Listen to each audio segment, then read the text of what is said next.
Sementara itu, setelah melintasi daerah di kaki Gunung Merbabu, dengan cepat Sunan Kudus bersama 7 orang santrinya berjalan ke arah Sungai Tuntang di sebelah timur Rawapening.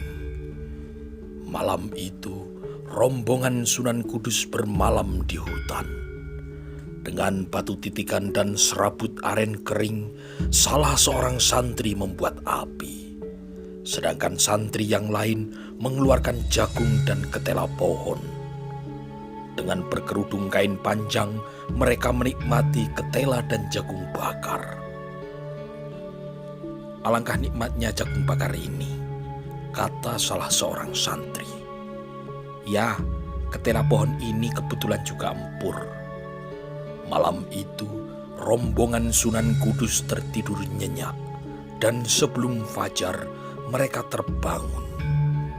Setelah menunaikan kewajiban sholat subuh berjamaah, maka Sunan Kudus mengajak mereka melanjutkan perjalanan menyusuri Sungai Tuntang menuju arah matahari terbit. Setelah beberapa lama mereka berjalan, mereka hampir sampai di suatu gedung yang tenang. Di depan ada gedung sengenge. Gedung itu dalam. Kita sedikit memutar, jangan lewat gedung itu. Berbahaya, banyak buaya, kata Sunan Kudus. Setelah melewati gedung sengenge, Sunan Kudus menuju arah utara. Dan ketika matahari tepat di atas kepala, rombongan telah tiba di sebuah oro-oro yang keluar apinya, yaitu Merapen. Kita beristirahat di sekitar tanah yang mengeluarkan api ini. Setelah dari Merapen, kita lanjutkan perjalanan kita ke kota Raja Demak yang sudah dekat. Di kota Raja Demak, matahari hampir terbenam ketika terlihat Sunan Kudus yang berjalan diikuti 7 orang santrinya menuju ke dalam keraton Kesultanan Demak Bintoro. 2 orang prajurit di pintu gerbang yang mengenal Sunan Kudus sebagai senopati perang kerajaan Demak Bintoro mengangguk hormat. Sunan Kudus memerintahkan para santrinya untuk menunggu di luar pintu gerbang. Hanya Sunan Kudus sendiri yang kala itu masuk ke dalam keraton. Di ruang dalam, 2 orang prajurit Wirotamtomo, prajurit pengawal raja, mengangguk hormat ketika melihat Sunan Kudus. Sampaikan kepada Kanjeng Sultan, aku akan datang menghadap.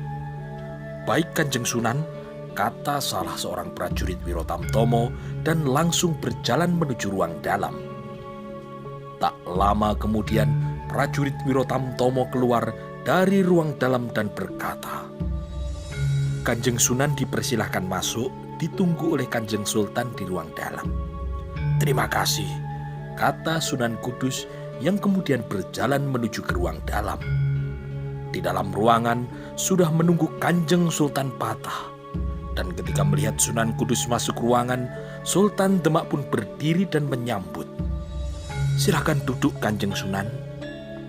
Setelah mengabarkan keselamatan masing-masing, mulailah Sunan Kudus bercerita mulai dari awal sampai terbunuhnya Ki Ageng Pengging.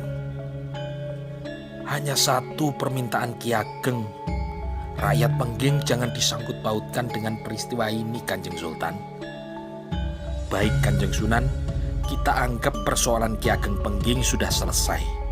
Rakyat Pengging tidak akan disangkut pautkan dengan persoalan Adi Kebugenowo, kata Sultan Bintoro. Terima kasih Kanjeng Sultan. Malam ini Kanjeng Sunan menginap di Demak saja. Besok pagi baru pulang lagi ke Kudus. Terima kasih Kanjeng. Hamba mohon diri. Besok setelah terbit fajar, hamba langsung pulang ke Kudus. Setelah berpamitan, maka Sunan Kudus berjalan keluar ruangan menemui prajurit Wirotamtomo dan berkata, saya beserta 7 orang santri diperintahkan oleh Kanjeng Sultan untuk bermalam di Demak. Baik Kanjeng Sunan, kamar segera kami siapkan, kata seorang prajurit Wirotamtomo. Malam itu, Sunan Kudus beristirahat dan tidur di Demak. Dan ketika keesokan harinya, langit di atas Demak sudah terlihat terang, berjalanlah Sunan Kudus diiringi 7 orang santrinya meninggalkan kota Raja Demak menuju ke Kudus. Hari berganti hari. 7 hari setelah kematian Ki Ageng Pengging, kembali mendung tebal menyelimuti desa Pengging yang terletak di kaki Gunung Merapi. Pagi itu, udara sejuk di kaki Gunung Merapi digetarkan oleh bunyi kentongan 12, 12 terus-menerus tanpa henti. Seorang petani yang sedang mencangkul di sawah menengadahkan kepalanya. Suara kentongan 12. Apakah ada orang yang meninggal dunia? Siapa itu? Di sebelah selatan, arah rumah Nyai Ageng Pengging, katanya dalam hati. Diletakkan cangkulnya, lalu dibersihkannya. Kemudian dengan cepat ia berjalan menuju rumah Nyai Ageng Pengging. Ternyata saat itu sudah banyak orang yang berkumpul di rumah Nyai Ageng Pengging. Siapakah yang meninggal dunia? Orang itu pun bertanya kepada tetangganya. Nyai Ageng Pengging telah meninggal dunia. Gemparlah seluruh desa Pengging. Nyai Ageng Pengging meninggal dunia 7 hari setelah meninggalnya Ki Ageng Pengging. Di desa Tinggir, Nyai Ageng Tingkir berlinang air mata ketika mendengar kabar meninggalnya Nyai Ageng Pengging. Kasihan Karebet, dia yatim piatu. Ayah ibunya telah meninggal dunia sekarang. Beberapa hari kemudian, di pagi hari yang cerah, di depan makam Ki Ageng Tingkir, duduk seorang perempuan tua, Nyai Ageng Tingkir. Nyai Ageng Tingkir kepalanya menunduk, hidupnya terasa sepi, angan-angannya melayang, kapan ia bisa menyusul suaminya. Terbayang adik iparnya, Ki Ageng Pengging yang akan memberinya sesuatu, dan angan-angan Nyai Ageng Tingkir semakin melambung tinggi. Ki Ageng Pengging akan ninggali sesuatu atau memberi sesuatu kepadaku. Apa yang akan diberikan Ki Ageng Pengging kepadaku? Tanya Nyai Ageng Tingkir kepada dirinya sendiri. Tiba-tiba Nyai Ageng Tingkir tersentak kaget. Karebet, pasti Karebet. Mas Karebet, pasti Mas Karebet lah yang akan diberikan Ki Ageng Pengging kepadaku, gumam Nyai Ageng Tingkir. Tak lama kemudian di pelupuk mata Nyai Ageng Tingkir menggelingang air mata. Lalu ia pun berkata, Ger Karebet, tunggu sebentar, Biung akan segera menjemputmu ke Pengging. Nyai Ageng Tingkir segera berdiri, kaki tuanya melangkah pelan. Semampunya ia berjalan menuju Pengging. Menjelang sore hari, perlahan-lahan masuklah Nyai Ageng Tingkir ke halaman rumah Nyai Ageng Pengging. Ditemuinya pengasuh Karebet. Di mana anakku Karebet? Tanya Nyai Ageng Tingkir. Sejak pagi hari itu, Mas Karebet tidak kelihatan. Mungkin bermain di hutan, Nyai Ageng, kata pengasuh Karebet. Apakah Karebet sering pergi sendiri, Nyi? Padahal usianya baru 3 warsa. Tanya Nyai Ageng Tingkir. Iya, Nyai Ageng, Mas Karebet sering bermain di hutan. Malam itu, Nyai Ageng Tingkir menginap di rumah Nyai Ageng Pengging. Dan malam itu, Karebet yang masih kecil tidak pulang ke rumah. Ger Karebet, kau tidur di mana malam ini, Ger? Gumam Nyai Ageng Tingkir. Keesokan harinya, ketika langit di arah timur sudah memerah, Nyai Ageng Tingkir masih menunggu kedatangan Karebet. Setelah hari menjadi terang, terlihat seorang anak kecil berjalan memasuki rumah Nyai Ageng Pengging. Melihat kedatangan Karebet, Nyai Ageng Tingkir tidak bisa menahan tangisnya dan berlari menyongsongnya. Mas Karebet dipeluk dan digondongnya masuk ke dalam rumah. Ger, anakku Karebet, kamu dari mana saja, Ger? Kata Nyai Ageng Tingkir. Pagi itu, Nyai Ageng Tingkir mengumpulkan penduduk Pengging dan berkatalah Nyai Ageng Tingkir di hadapan rakyat Pengging. Saudaraku semua rakyat Pengging, Saya minta kerelaan hati saudaraku semua. Hari ini Mas Karebet akan saya bawa pulang ke Tingkir. Sekarang saya akan menjadi biungnya.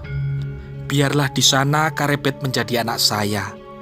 Nanti apabila Kakang Keboganigoro pulang ke Pengging dan bertanya tentang Mas Karebet, dijawab saja, Mas Karebet berada di desa Tingkir dan sekarang telah menjadi anakku, kata Nyai Ageng Tingkir. Setelah berkata demikian, Nyai Ageng Tingkir terdiam sesaat menunggu jawaban rakyat Pengging, dan ternyata tidak seorang pun rakyat Pengging yang berkeberatan. Pagi hari itu juga, Nyai Ageng Tingkir membawa Mas Karebet ke desa Tingkir.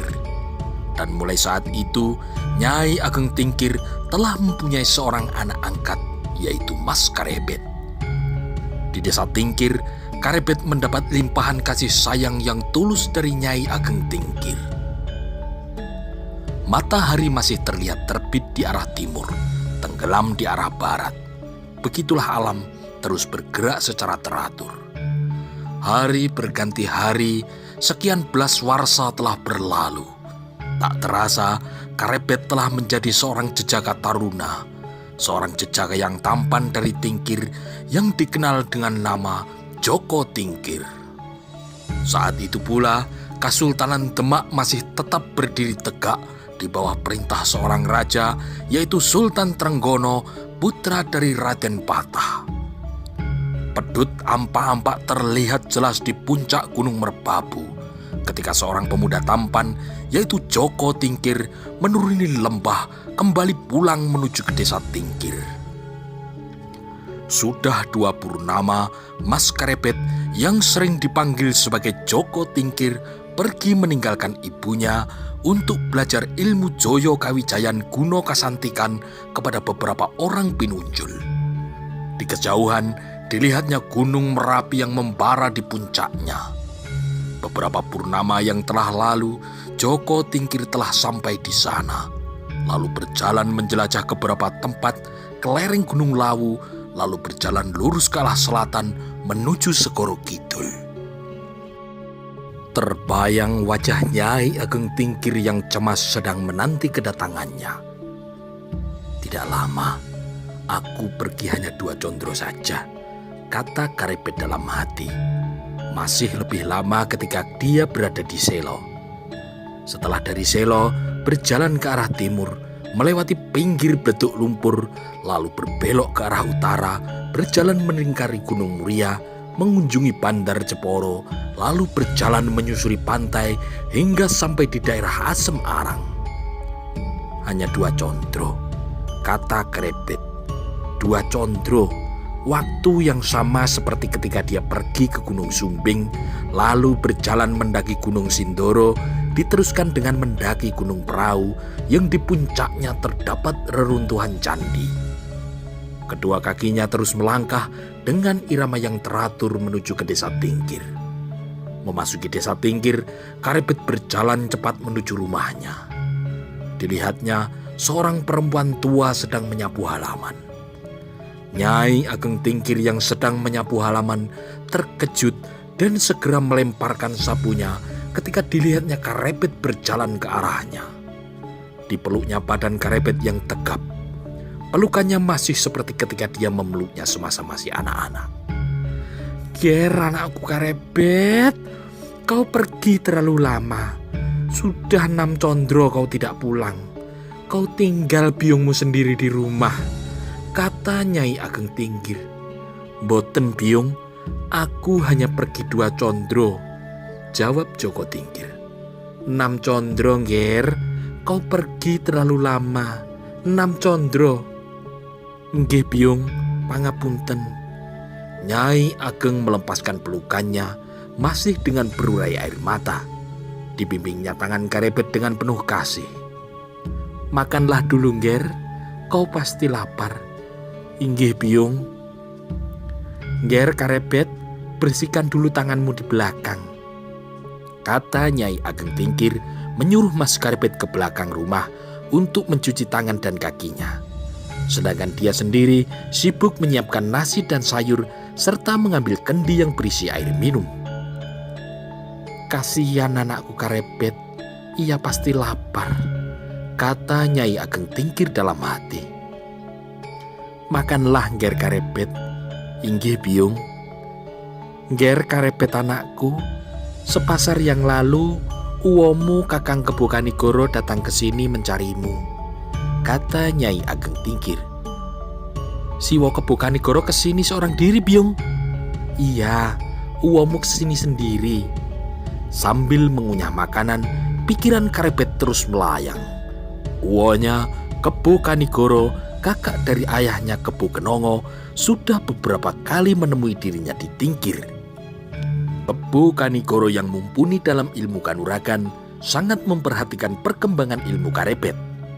Dan dari Kebo Kanigoro lah dia menerima ilmu perguruan pengging yang pada saat itu di dalam dirinya telah luluh dengan ilmu dari beberapa perguruan lainnya.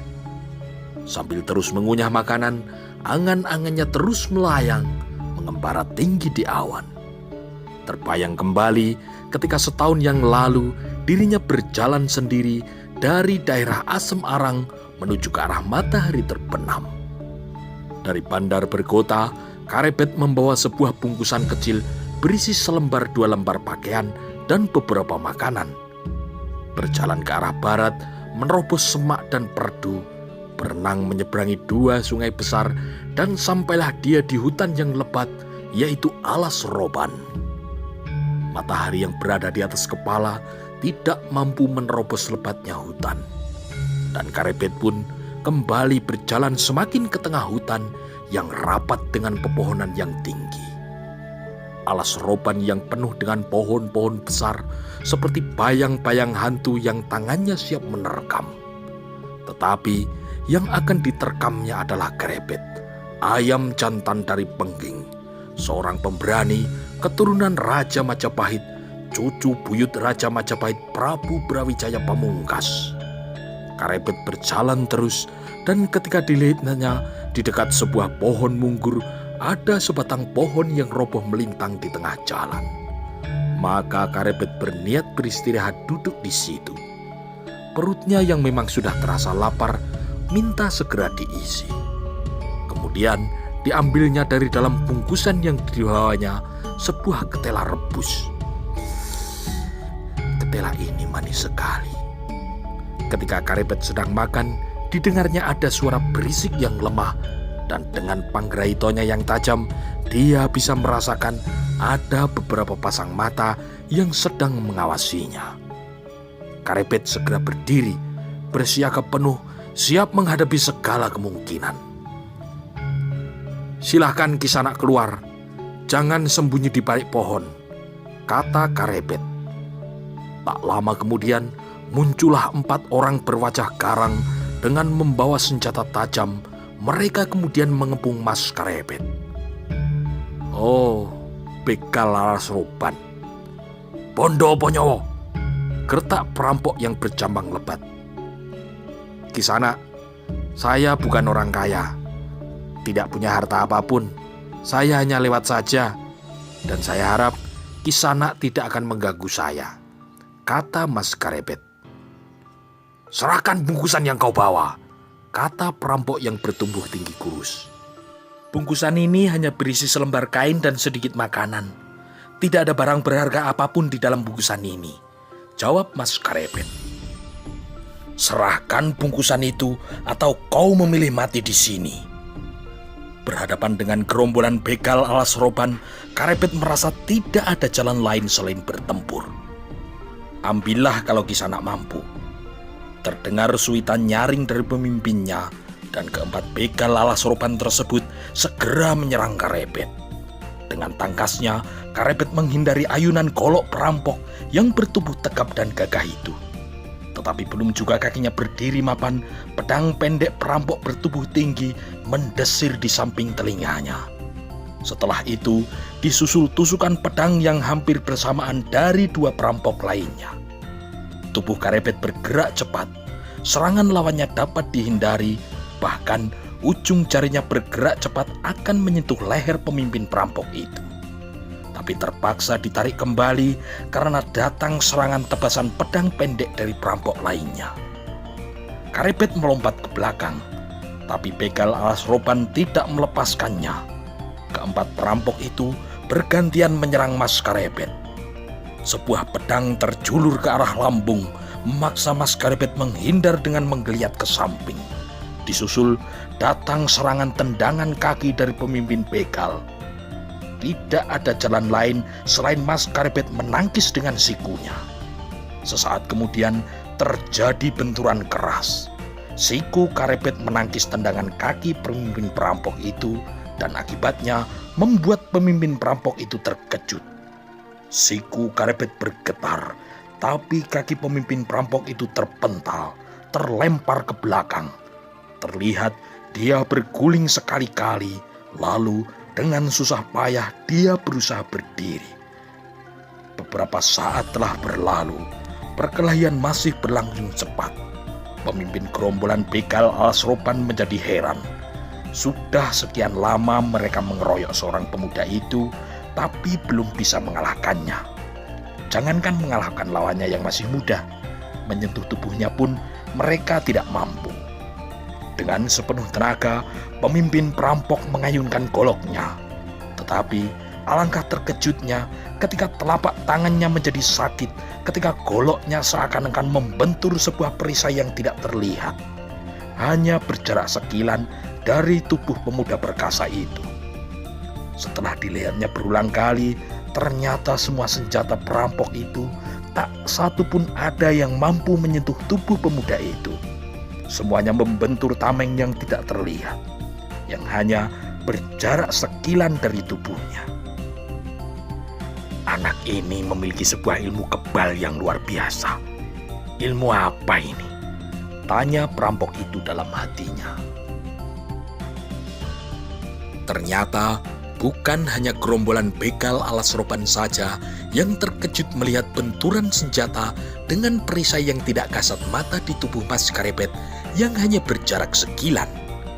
Seseorang yang sedang berdiri bersembunyi di balik pohon munggur juga melihat perkelahian itu dengan heran. Ngedapi-dapi, ternyata anak sumur itu sudah mampu menguasai aji lembu sekilan, kata orang tersebut di dalam hati, dan ia pun semakin memperhatikan gerak Karebet dengan lebih tajam lagi. Karebet merasa perkelahian itu sudah cukup lama, maka ia pun berniat untuk mengakhirinya. Dengan sebuah tendangan mendatar, tumitnya mengenai pinggang salah seorang perampok. Lalu tangannya bergerak cepat memukul tangan yang memegang pedang. Perampok itu hanya merasa tangannya bergetar keras, dan sekejap kemudian ternyata pedangnya sudah berpindah ke tangan lawannya. Melihat lawannya kini memegang sebuah pedang, begal alas roban merasa tidak akan mampu mengalahkan pemuda perkasa itu. Maka pemimpin perampok itu dengan cepat membuat suatu keputusan untuk menyelamatkan diri. Sekejap kemudian terdengar sebuah siutan nyaring dan keempat gerombolan begal alas roban yang ganas itu dengan cepat melarikan diri masuk ke dalam gerumbul pepohonan di tengah hutan. Karebet hanya memandang ke arah hilangnya para perampok.